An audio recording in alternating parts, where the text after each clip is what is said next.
Recording has started at 15 minutes in. Not 15, 17 minutes in. Fuck me, it's not a clock. Oh, shall I hold up the start thing? And yeah, you go whack it up the start thing. 18 minutes in and about 17 seconds. Marvin! Marvin! Start. You can't say that too glary. Right. Does Marvin know to leave those in? He should do. Yeah, I can see it now. Right, welcome to the Off the Tools Collective. No, you're doing it. You're being the radio TV show. I know, I'm Fuck sorry. The audience. I'm not here. Fuck the audience. What audience? We don't have an audience. We have raving fans. We have raving fans. Yeah, as you will notice, if you've seen the artwork, we've changed the name of the podcast, by the way, because it clashed with the name of someone who's got an established podcast of the same name, the Off the Tools one, who was at it for a couple of years. And being the decent guys we are, we agreed without any hassle at all. We're treading on his toes. We don't want to do that because we are not fucking douchebags. After all, we will shine with our content, not with the glitzy packaging. No. So enjoy the name. Random guy who shall not be named. Enjoy the name. Enjoy the name, and I wish you the best. Good luck with that, as they say.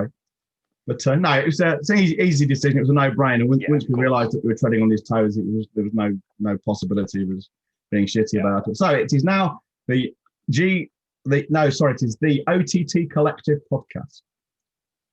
So anyway, subtle change. OTT still stands for Off the Tools. It does, but we won't use it in the description on the channel. So if people searching for it, they won't find us. And so, what are we going to talk about today, Mr. Connor? Well, I take the blame for that. For what? For having to change the name. You did get stroppy. I did get very stroppy. At first, but don't tell him that because he'll find great pleasure in knowing that I was rattled. Well, it's just a good job that you've got me, the elder statesman, isn't it? You know. Yes. Voice of wisdom, Yoda. All I need is the fucking ears. I got the stature. I got the short stature. You do. You got the wrinkles. I got the wisdom, the wrinkles. Yeah, all I need is the fucking ears. Perhaps you could make me. Perhaps you can buy them on Amazon. Yoda ears. That'd be a fucking cool prop. Have you ever seen my ears? What's wrong with your ears? They're fucked. Look at them. They're a bit fucking elfish, aren't they? Very elfish, both sides. Oh, that's fucking hideous. Oh, no. Oh, that completely changes my image with you. So what? No. I want out the business now. I am not being in business with a fucking elf. Dwarves and elves do not mix. Dwarves and elves do not fucking mix. I was crowning, John. Yeah, I was crowning, and I was stuck. I was lodged in there, and the only thing the doctor. What's crowning? My head was coming out of my mother's minge. Oh, right. I was stuck. I believe it's called crowning. I could have got that completely wrong, but I believe it's called crowning. I was coming out and I was stuck. I'm going to Google it while you're talking. Like a little corkscrew in a bottle. And the only thing they could hold on to was my ears. So they just grabbed both of them, squeezed them really hard and fucking folded them in half pretty much. The appearance of the fetal scalp at the vaginal orifice in childbirth. Well, that's something I learned today. I was today years old when I found out what crowning meant. And I'm glad I was the one that taught you. Yeah, I see. You're never too old to learn. And you're never too old to learn from someone much younger. This is why I actually do listen to Connor on occasion. I'm thinking, if I need to know the medical term for having your ears fucked coming out of the vagina, I'm going to ask Connor. that story's made up, by the way. That's not how it happened. I've got no idea. No, Connor, I know. I know. I know we're autistic, take things literally. Yeah, that's true. But we are autistic, not necessarily fucking stupid. Anyway, we're fucking chatting shit, as always. Well, I suppose everything we say is shit. But back to taking the blame. I want to take the blame for having to change the name of the podcast. So do I. No, I insist. I insist as well. I hope Holly insists. But if Holly insists, we'll let her take it. Oh, Holly Airhead. She got very scruffy about that, didn't she? Oh, she did not like being called an airhead, did she? I don't know why she didn't like being called an airhead. Holly Airhead. It's like us being called males. It's just a fact. It's nothing to be upset about. Well, I mean, the thing is, Holly's my daughter. I mean, I've been her dad since she was born. So I know what she was like as a child. Yeah, I know what it's like as a child, and she was a fucking airheaded child. When, you know, an airheaded child grows into an airheaded adult. It's just true.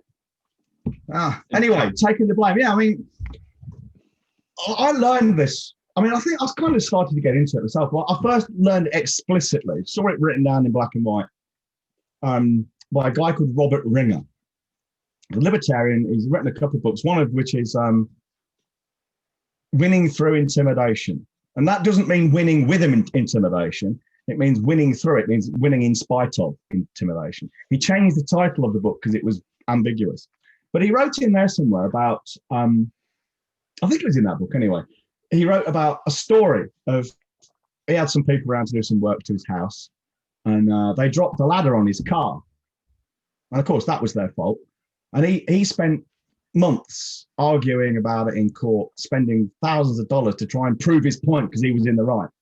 And they just ran rings around him. And eventually he realized in a moment of clarity, this is a waste of my fucking time. Yes, they've damaged my car. Yes, it's all their fault, but I ain't going to get the money. It's just not going to happen. And just walk away from it. And he then writes about how since that moment on, he's taking responsibility for everything. Anything goes wrong, yeah, all right, it's my fault. I should have been more careful, should have parked the car somewhere else. And he says, you know, it's hard to do at first because your ego. I'm in the right. I want to fucking see this through. That's my fucking car you've damaged. I want you to pay. But really, it's just easier to walk away and not worry. In some ways, a little bit like changing the name of the podcast. Mm-hmm. If it had been douchebags, we could have dug our heels in. We could have argued about it. It says, yeah, we'll see you in court. But what was the point? It's much more profitable for us to say, yeah, hold our hands up. Sorry, I didn't mean to do that. I don't want to tread on your toes. We'll change the name. It's no big deal. Right? Yeah. Everyone's fucking happy. And we can now focus on growing the business where we want to grow it instead of having this thing in the back of the mind of, are we pissing someone off unfairly? Are we treading on someone's toes unfairly? Are we going to get a solicitor's letter, which we don't have to deal with, which we possibly lose? It's just not worth it. So I've taken responsibility for everything that happens in my life since I can remember. Even though it's not my fault, it's my responsibility to fix it. Even when my mental health was fucked with anxiety and I needed help, my thing, the foremost thought in my mind was, yeah, I do need the help, but it's still my responsibility to get it fixed. No one else is going to do it for me. And it makes your life so much, it sounds kind of perverse almost, because it must be so fucking difficult because all that extra work and all that extra responsibility by definition. But it's actually makes your life so much easier. Because completely freeing. It is freeing because then you decide, do I bother about this or do I have to let it go? Is it unimportant? And then you realize how unimportant your ego is. It feels important. And you think about it, right? And everybody would have seen this and possibly experienced it. Neighbours will argue and spend tens, hundreds of thousands of pounds about maybe 2 or 3 inches in the boundary in their land. You know, move the fence back a foot. But why do they do this? It must be ego. It isn't about money. It's about fucking ego. Well, your ego comes at a price. You know, pride goeth before a fall. I just don't get it. It is ego. It's 100% ego. It's the minute you let go of your ego, which is a lot harder than you may think, you realize how pathetic most situations are.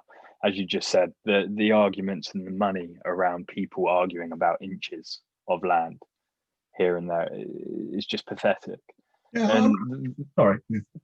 The best thing about taking full responsibility of everything that happens to you, to your business, to your life, is it focuses you on what you can and can't control. And most importantly, it focuses you on your sphere of control, what's inside, what's out. And then obviously you don't worry about the things that are outside of that sphere because there's fuck all you can do about them. But the shit that's inside your sphere, well, then you then have a choice to make. And realizing you always have a choice is freeing as well. And then you can make a decision whether you want to fight it. But what's the fucking point? Lose your ego, save your time, save your money, be happy, let it go.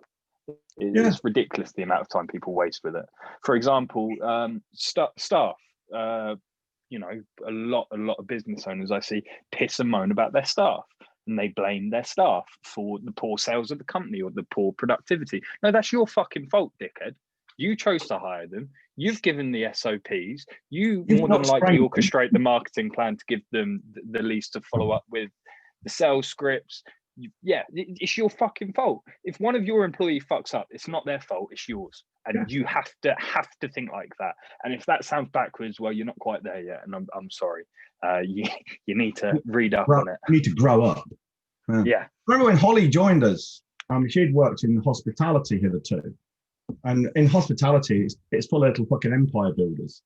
They're always watching their own back. And I remember she found it really hard to adjust to our culture of, we want you to fuck up, because if you're fucking up, it shows you're growing and it shows you're trying new things. And I remember the first couple of times she got a few things wrong, she expected us to blow up. And I remember having a conversation with her, Holly, I'm your dad. How many times have I shouted at you in your entire life? And she says, I can probably think of 2 or 3. I said, yeah, 2 or 3 times in 23 years. Why do you think I'm suddenly going to start now? You know, I said, I take the approach to business I took to parenting you as a father when you were a child. You know, it's a learning process.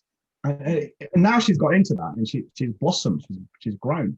I remember seeing a documentary on the TV. I can't remember for life what it was. It's going back 20 years or more. And it was some fucking fat white boy from Essex who was proud of the fact. 2 things he was proud of the fact: he never apologized, never, on principle, and 2, he always had to have the last word.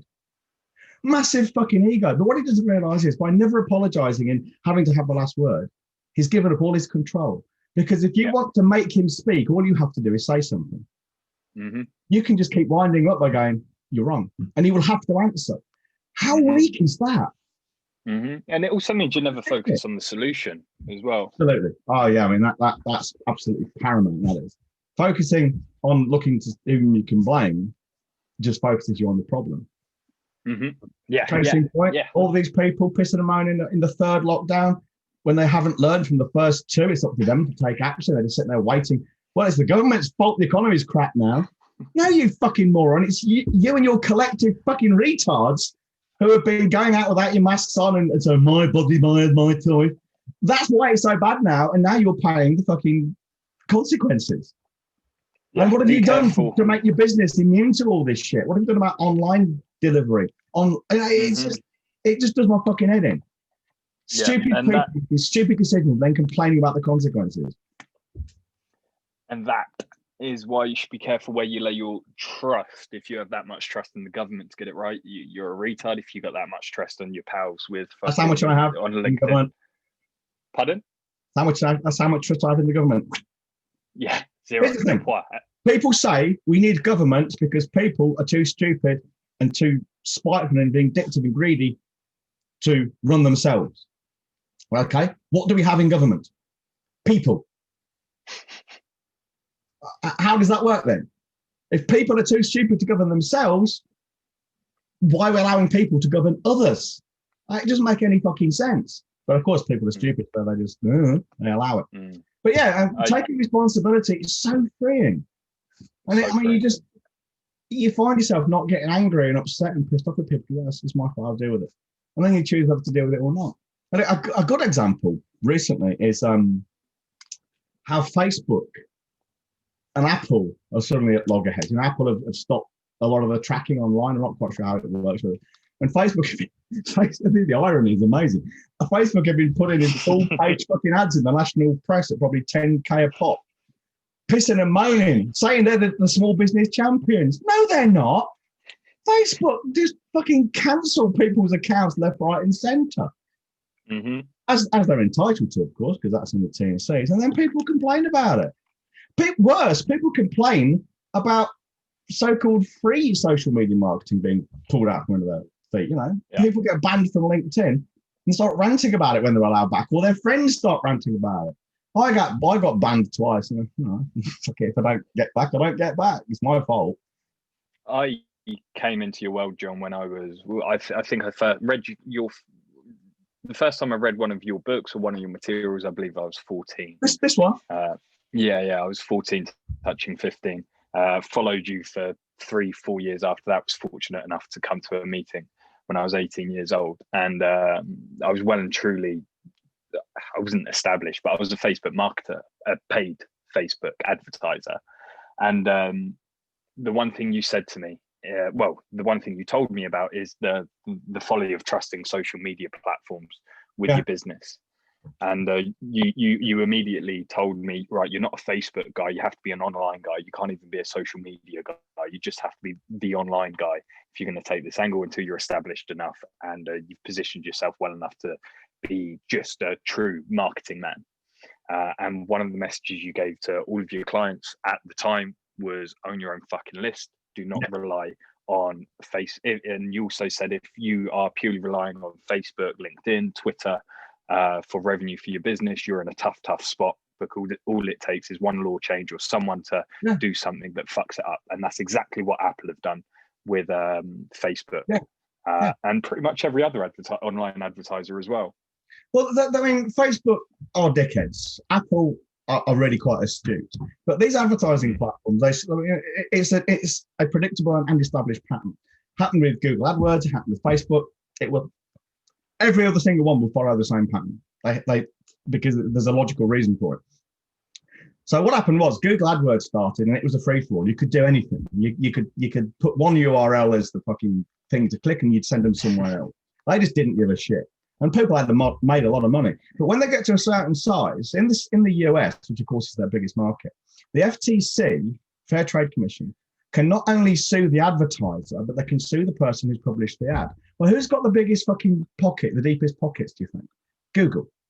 So when Google and Facebook come out with these draconian policies, they're actually covering their own arses. They're not just being arseholes, and they don't have time to get into detailed discussion with every fucking Tom, Dick, and Harry who's got a grievance. In the same, to be fair to them, to us, it's if you're an individual advertiser and you've had your account pulled without reason, it's easy to go, yeah, but I want to know exactly what I did wrong on what page. Why would they tell you? They ain't got time to do that. And it's the same way as us. It's no different to us getting a client coming along and we just do our triage on them, those 3 questions we have. It's no different from us saying, no, sorry. And then they say, yeah, but why not? And say, well, you just don't fit our criteria. Well, why not? Explain to me. No, you just don't. Go elsewhere. It's no different. Don't owe you an apology. Exactly. And, Facebook and people, they don't owe us anything. They just don't. And if you are reliant on that, and that's your only fucking source of income, especially now, you're advertising, all of a sudden, everything's gone down, your price of clicks have gone up because of this fucking shit with Apple.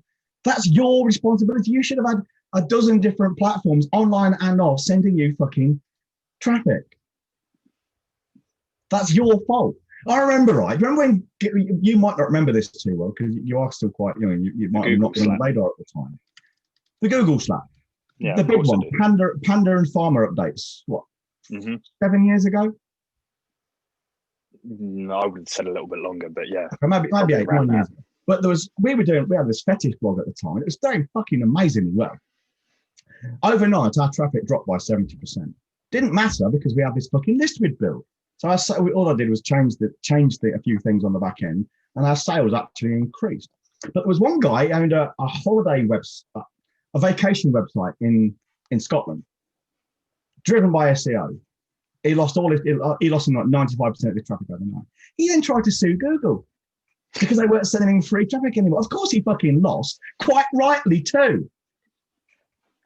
And now there's a classic example where he should have taken responsibility. He said, yeah, this is on me. I am the one who relied on a single free source of traffic and I shouldn't have done. What can I do to fix it? But no, he blamed Google, tried to force them, how? To fix things. Well, of course he lost. So he spent all that time and money losing, which was predictable, rather than fixing the problem. This is a classic fucking example of people focusing on blame laying and finger pointing rather than, okay, hands up, my fault. Next time I do it differently. Yeah, use failure as a fucking learning exercise. Yeah, absolutely. And for you slower cookies out there that wasn't able to pick up on that, John is essentially saying if you want to immunize yourself against the decisions of these large corporations that don't owe you fuck all, you need to be building your own list. And the list is a collection of people's names, email addresses, physical addresses that you have permission to market to. Yeah, that's what it is. I mean, I've seen it makes me smile inside a little bit. I mean, I see people on Facebook, on LinkedIn, which is the platform of choice for me. They say, I reckon we should be taking people offline off site to our own websites and get in their details. What do you think? What do people's opinions? This is so fucking fundamental and basic. Why are you even asking the question? I'm amazed it's even a question with these people. I think it's something new and funky. You know, I've been saying for at least 13 years. Again, that's the time I judge things by when we came to Ireland. At least 13 years on social media marketing, your primary objective should be to get people's details in your own territory. Yeah, so it's your own website, get their email address, get the snail mail address, so you can contact them by almost any means possible. If they've got a physical address, you can contact them. So we've got people's physical addresses. We got some phone numbers. We don't do outbound phone calling, so don't worry if we ask them for your number. It's not for that. But we've got their physical addresses. We've got their email addresses. We can get them. We could lose our internet connection. It would be fucking troublesome and a pain in the butt because it would be inconvenient. But it wouldn't stop our business. We could still deliver and get clients because we've got these other channels to market, and most people haven't. That's why when COVID came along and LinkedIn, the leverage people have with LinkedIn stopped working so much because the engagement was no longer about happy, clappy business. It was about, oh, fuck, we're all going to die. That's why that guy fucking lost to 5 clients, shut the curtains, went back to bed. Still in disbelief about that. Still in disbelief about that. I may have even screenshotted it because it was so fucking funny. In fact, I'm pretty sure I think I sent it to our WhatsApp group, the one that you never engage in. Yeah, I got out of that. I used my phone a lot less, John, but I don't want to talk about that now. I hope the poor fucking mackerel listens to this and realise how idiotic he was to do that and never does it again. However, the more likely response is he'll get angry and blame us for being fucking, I don't know. Oh, rude, obnoxious, uncaring, unempathetic. Yeah. You don't understand. You don't understand. It's when people say fucking like, you don't understand what it's like to be fucking this, or you don't understand what it's like to go through that. It's like, no, I don't. What's your point? My opinion's still my opinion. Don't get me started on opinions. They're like penises. Yeah. It's okay to have one, but it's not okay to push it in someone's face unless they ask you to. I'm amazed. I mean, there's a guy the other morning. He's a nice chap. I mean, I get on all right with him. He's a locksmith, and to me, a locksmith is a fascinating trade because of the fucking little mechanical bits, you know, typical autistic thing. But he's asking for free advice, an opinion on what email should I send to get people to give me a review, and he was asking random people, and you know, you got fucking Dave the cardboard box. You know, or fucking Jeremy the fucking warehouse manager. You know, don't get me wrong, I'm not knocking warehouse managers or anyone else. Every job is fucking valuable. There's no such thing as an unimportant job or unimportant people, only unimportant attitudes. But a warehouse manager or a fucking truck driver is not a copywriter. In the same way as I wouldn't presume to tell them how to manage a fucking warehouse or drive a truck, I don't think they should be telling people how to write copy. But they've got opinions. I think, who the fuck make you think you're not qualified? It's like me. You know, I've got my mate, you know, Dev. Yeah, of course you do. It's like you and me walking into Dev's theatre and he's performing an operation on someone, cutting out a cancer. So I can say, no, Dev, I won't do it that way, mate. No, I won't do it that way. I'll do it another way. I think we should have a vote on this. What does everyone think? Yeah, how should Dev be cutting out this cancer, do you think? No, Dev just gets his fucking knife and hacks away because Dev knows what he's doing because Dev's a fucking expert. Well, it's the same with us. What? Yeah. So, real life example right now. We have a client called Zach. He's a plumber. Oh, Zach, yeah. Loves taps. He listened to our advice about email marketing. He started it. He's a few days in. He's already had something like 8 sales, 10 more inquiries. And it's a lot of it is for fitting boilers, and he's charging well above the market rate. I think his service plans are something along the lines of 40 quid a month. Most average service plans are around a tenner, but you know, he did the smart thing. I'll leave the boiler fitting to him, and he'll listen to us when it comes to his pricing and when it comes to how to market these people. And the only way he was able to do that, generate those sales, generate those leads, is because he listened to us. He didn't rely on Facebook. He didn't rely on LinkedIn. He didn't rely on Twitter. He used those platforms to generate a lead, which he then took to his own domain where he has that sphere of control. He made the decision to start daily emailing in the EBG style. Nurturing. Yeah, proper lead nurturing. He has proper conversion scripts as well that we've helped him develop. And these people have replied to an email. He's walked them through the script, and he's used our shit to get to there, and the rest of it, such as fitting the boilers, up to him, because I can't fucking help him with that. Yeah, it just makes fucking sense. The thing that makes it, the most ironic thing about it, Mike, is I often see on Facebook, LinkedIn, subbies, so electrical contractors, plumbers, floor layers, brickies, or whatever, skilled craftsmen. They'll show pictures of bodge jobs by amateurs and say, look at the state of this, fucking terrible. These people should leave this well alone, leave it to the experts. Absolutely fucking dead right. Won't argue that for a second. And then in the next breath, the same people are trying to run businesses themselves and develop marketing strategies themselves and giving advice to other people. What hypocrisy? It's no different. I wouldn't tell them how to fucking bake a cake or make a candlestick. Don't presume to tell me that you know about marketing when you fucking don't. Stay in your own fucking lane.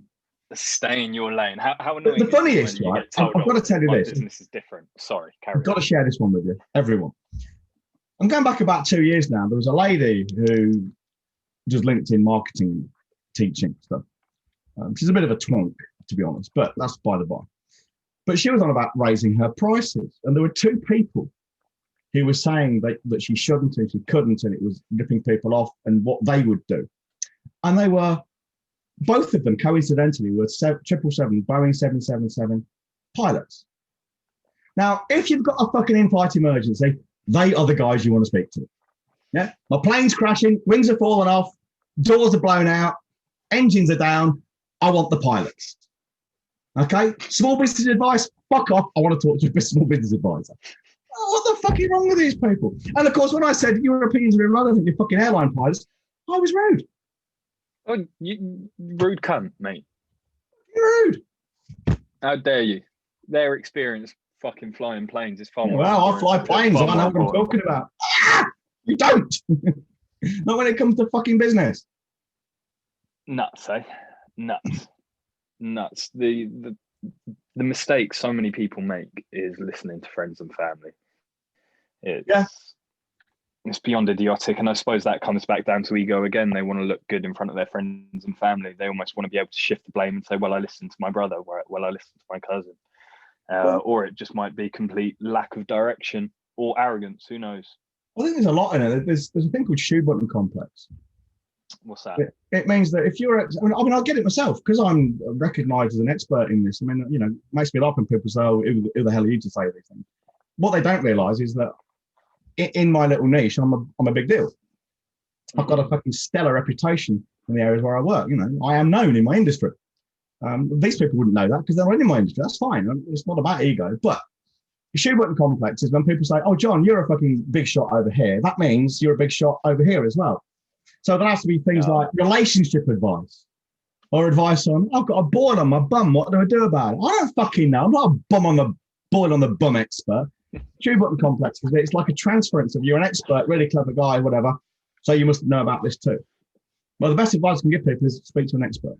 I don't have an opinion. I don't know enough. Shoe button complex. And it's never been more apparent, by the way, than in the last 9 months with COVID. No.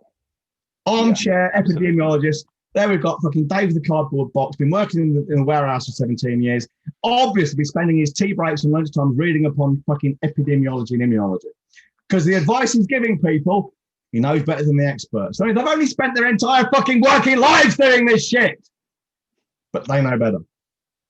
On the contrary, John, well, not even on the contrary, but you are a man of your word. And when our clients do ask you something that you do not consider yourself an expert in, even if you have an opinion on it, you say, I'm not the expert, you should talk to someone else. Here's someone that you can talk to. If you want my opinion, I can share it, but I highly recommend you talk to an expert. And people really appreciate that. They really appreciate that. Not with integrity. Well, there is. Well, not with integrity. That was a little caveat. But most people, they just go, fucking, I'm important. Yeah. I know my stuff. building a china shop and they don't realize the damage they can do. It's negligent. And I also think when people ask friends and family, I think they're not looking so much for advice when they probably should be. They're actually looking for approval. I mean, I don't know if you've experienced this yourself with clients, but I've experienced clients. I've got a fucking spidey sense for it now, and I dispense with these people very quickly. But again, I can't quantify it, but I get the sense that when people come to me, it's very clear very early on, they're not looking for advice at all. They want me to approve their course of action. Well, of course, a lot of people in our industry will say, yeah, that sounds great. Give me your money and I'll help you do it. Whereas we'll just point off, that's not going to fucking work. I don't want to pay any part of that. You know? Yeah. And again, that does take, I suppose, a certain amount of courage and integrity, because you're turning business away. And I'd never want to take someone's money and not help them. You know, we can't always guarantee success. Of course we can't, but we can guarantee to do our best. And sometimes doing our best for people is saying, I ain't touching that with a stolen dick, you know? Back in the day when I was a Facebook advertiser and, social media was just growing exponentially, the amount of inquiries I had, because I was being deemed a social media expert, I was being referred, the amount of people I had to turn away just because I was like, I'm not sure what you've been told, but this isn't going to work. And they'd tell me I was wrong and they're going to find someone else. Yeah. It was like, hang on a minute. So you've just come to an expert, asked my opinion. I've said, not sure about this, mate. It's not something I want to get involved with. I'd try looking on other platforms. And they'd go, you're wrong. I've been told by my son. That was the most common one. My son is actually studying marketing and he says you're wrong. So well done for showing yourself up. What? Yeah, right. What did you just say? I know, it's pushed the bullet there, isn't I? It beats me. But the thing is, it pays us in the long run, because the clients we get stay with us for a long while and they knuckle down and they get fucking great results. Mm-hmm. Very, very infrequently do we get someone who just doesn't bother. And when we do, we typically tell them to go, because we don't want to take their money for nothing, you know? Yeah, and anyone who has followed our advice bit by bit, word for the word, they've come back with their results, and we keep, readjusting their course. The only way they go is up. I don't know anyone who's followed us that closely that's paying us that hasn't succeeded. No. Well, it's because our shit works. I mean, if people, by the way, if you're listening to this and you think, oh, they're just blowing hot air, go to our website, or go to our website, or just fucking message us, and we'll send you to a page full of fucking videos and other testimonials. We call them wins, because they're not really testimonials necessarily. Some are, but most of them are fucking wins. We've got more fucking wins and testimonials than you can shake a fucking shitty dick at. It's not rocket science. And they're not, oh yes, I made £17 million in 5 minutes sitting on my arsehole on the beach kind of wins. No. But it's things like Zach or others making 20-30% increases in their prices. It's all profit and not getting any resistance. That's a fucking huge win. It's people changing their lives by not working so hard, not being constantly on the phone and stuff. And again, it starts and ends with people taking responsibility. We make them do it, which is one reason some people don't come on board with us, because they don't like that.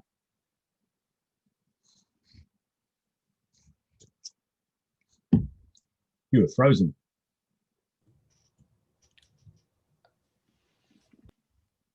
Oh, you're back. You froze for a minute. I seem to have. I did. I heard everything though. I heard everything. I had the backup laptop ready to go just to switch over, but I heard it. I feel like I've almost fucking downplayed what you just said. Do we know what is the web address for that, for those that want to see all the wins? I can't remember now offhand. We'll whack it in the description. Yeah, all right. Yeah, we'll whack it in the description. I'm really fucking proud of that. Me and you went on a little date, didn't we, to a little spa hotel, and we sat there, created that page, created a little funnel. The funnel was questionable, but that page in particular was. I think that's another bunch of people who think we're a pair of fucking homos. Mate, and the fact that you got that room, fuck. If you remember as well, that was the occasion when Zach came for dinner. Zach did come for dinner. We won't say any more about what he told us. No, and Zach, we know you listen to this. So I know you're chuckling in your little fucking. So, yeah, so that cut out again. When increasing, Zach, you know why you don't need to complain, don't you? This is blackmail.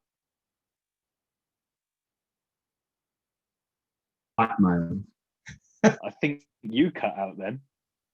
Did I? I think so, because I could still see myself move, because I've got recording on the phone on 4G, right, and then I have my PC as a monitoring device, and I think you cut out. So you'll have to start again. What I said was, if Zach's listening to this and he wonders why the amount on his invoices is increasing over time, it's because it's blackmail. And Zach, whilst you're listening to this in the 80 grand Ford truck you've just bought with our help, you can't complain. No, you not fucking allowed. Can't complain. Not allowed. You cannot complain, you little fucker. So, John, I think all this left to do is the 1 minute hate. The 1 minute hate. Do you want to tell people what it's about today? Oh, I think it's got to be about fucking selfish, uninformed people and their opinions. I'm big on that. It does my nut in. Well, it's quite convenient because we've been talking about social media, which is where most shit opinions are, Karen. And penises as well. Karen. Oh, right. Are you ready, Captain? 1, 2, 3. Yeah. Go. Cut me in. Fucking people and their opinions, right?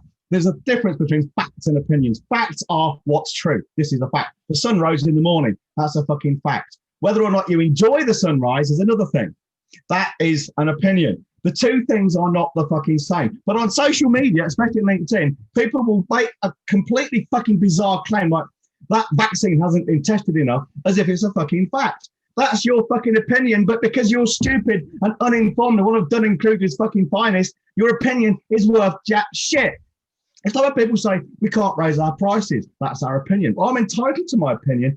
Your opinion's fucking irrelevant unless you're qualified to have it. But people get so pissy when you tell them this. Apparently, it is not rude to offer someone an opinion they've not asked for, but it is rude to look at them and say, I don't give a fuck what you think. Your opinion's irrelevant. That is apparently fucking rude. What the fuck is wrong with people? And apart from anything else, people's opinions are...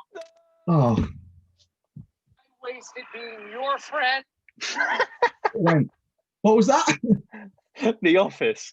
It just started playing for some reason at the end of the time. For some reason, that was fucking Pornhub, wasn't it? I'll show you. Actually, I can't show you because there's some messages. Actually, I can show you. Those messages from Holly have disappeared. The Office. I believe you. What about those Netflix, people on Zoom, mate? Those people on Zoom that have been caught shagging or masturbating. Oh, God. How fucking thick have you got to be for that to happen? How fucking careless? How thick do you have to be to think they did it by accident? These are fucking exhibitionists who are trying to get their fucking fix. So? I reckon a lot of them are. I never actually thought about that. I reckon a lot of them are exhibitionists who aren't getting their fix because everyone's at home. Maybe it's because I'm autistic. That never even occurred to me that anyone would do that. Why anyone live and learn, would be... Yeah, live and learn. Why anyone would be getting horny in and around the time they're on a fucking Zoom call is beyond me. These are 99% are exhibitionists. I put my life on it. Apart from the underage children that have been caught wanking. What? In school, they're just fucking horny little fuckers. We got the babies. We almost got to the end of the podcast without you fucking talking about it. For fuck's sake, God. Connor. My pedo powers come from my head. I shouldn't joke about me being a pedo. I'm not. The jokes stop here. It's not good. It's not good. It's not. I'm gonna have a little babby one day. What do you mean you're joking? He's gonna ask me. I'm joking. My little babby one day, when I've got 8 of them, I want to have a fucking mini army. Yeah, they're all gonna go to me, Dad. Oh yeah. Why'd you joke about touching kids? We're scared of you now. And I'll tell you what. A reason to be. What makes me laugh? The girl just down the way there at the bottom of the lane. She's about to drop. And I was saying they're probably in their 30s, early 30s, so quite a bit younger than me. I mean, I've got kids older than that. I see these young couples with young babies in the supermarket or pregnant women with their partners walking around. And I think, have you got any fucking idea what you're doing, what you're letting yourself into? I do not. in any way, shape, or form feel any kind of fucking wistfulness or envy at all. None. Like, I love my children, absolutely. I'd do anything for them. I'd kill for them, die for them, the rest of it. But fuck, I did not enjoy having them as children. They were hard work. There's more than once I've told Holly and the other two, quite seriously, as honest as I'm sitting here, I wish my children had been a wank in the shower sometimes. It's that fucking bad at times. And I think any parent listening to this will be nodding quietly. Maybe not if your wife's watching, but any bloke thinking, that's fucking right. It's true. Zach's going to second guess himself now about having kids, isn't he? Zach, if you don't have children, don't start now. Have a vasectomy quietly and just don't say anything. It's like, oh God, before we go, we've got to fucking tell this one. And then this is documented, so it's not just an apocryphal story. It was actually a court case over this. Neighbor wants to get his wife, a guy wants to get his wife pregnant in Germany. And she can't conceive with him, so he pays the neighbor to be the surrogate father. So he's paying his next door neighbor to fuck his wife ragged, right, to try and get her pregnant. What the guy didn't say, the neighbor didn't say, was he'd had a vasectomy years ago. So he's being paid to fuck his next door neighbor's wife in the hope of getting her pregnant. Now, full well, it ain't going to happen. Well, the guy sued him to try and get his money back. How fucking funny would that be? Seriously. Why doesn't anything like that run to me? How much of a muppet would you feel? You just imagine being the shagger getting confronted by the husband. You've just piss yourself laughing, wouldn't you? I know, you would, wouldn't you? You'd just be like, I got paid to fuck your wife. This is the difference between men and women. I mean, I know it's not all men and not all women, but the majority, and it's skewed massively in this way. Most men will find that fucking story hilarious. And most women will be like, oh, that's terrible. Well, they'll call it rape. Some probably would, yeah. Oh, there are some women out there who say all penile sex is rape. I think under the legal definition, that would be rape. Under the legal definition. No, well, she's consenting to it. It might be fraud. But she's consented to it under a condition. It's still not rape. She consented to have sex. Besides, the court case was about... Yeah, but consent can be withdrawn. This is what I mean, the modern day... But it can't be withdrawn after the fact. It can be withdrawn during sex, but not after. You can't say, oh, I wish I hadn't done that. I now withdraw my consent for you having done it. Fucking idiot.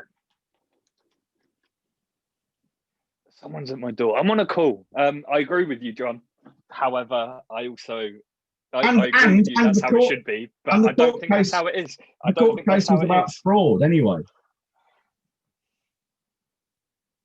He was suing the guy to get his fucking money back. I'm sure the wife was enjoying him.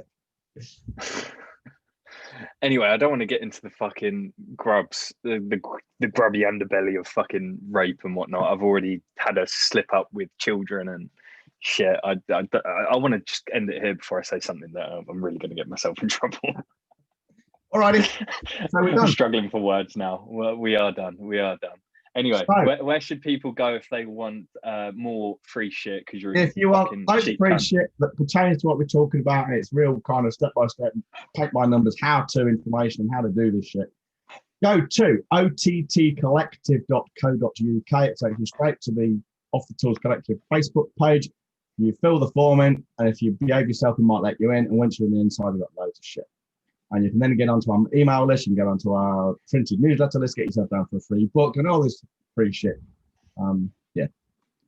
Too much free shit. Too much free stuff. I agree. In the meantime, but no. But if you want serious help, because you're serious about growing your business and make more money with fewer headaches and less hassle, however John says it. More money with less work, less hassle, fewer headaches. If you want that, and on demand. Charge them higher fees and have it all happen hands off in the background on autopilot.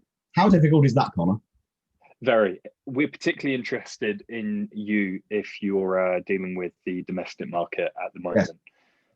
Going into people's houses for all sorts of reasons. That's fucking goldmine for you and for us because we've had a few realizations, haven't we? Yeah. And if that's you. I don't want to toot our own horn too much, but I strongly recommend you get in touch with Holly, Holly at growyourbusinessfast.co.uk, and she will give you the details about our paid programs. They'll fucking really benefit you. The stuff that are the results our clients are getting at the moment is nothing short of spectacular, marvelous, stellar. Anyhow, sign off, John. In the meantime, stay safe, stay inside, wash your hands, and please do not shit on your fingers. See you later. Ta-ra.